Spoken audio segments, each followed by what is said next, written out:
До шкодлівців ще, окрім рижних животинів, числюють і людze, ktorí правia i najväčšie škody. S tým problémom še baš ťažko vyboriť, bo policia najčastejšie na poľo ani nevychodzi.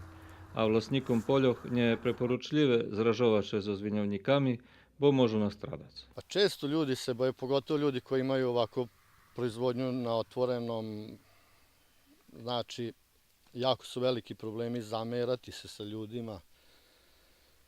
Kod nas skoro da svako ima prava da ti dođe na njivu i da se slobodno šeta, tako da smo u tom položaju. Strašno je teško kad sve u životu što imaš stoji pod otvorenim nebom.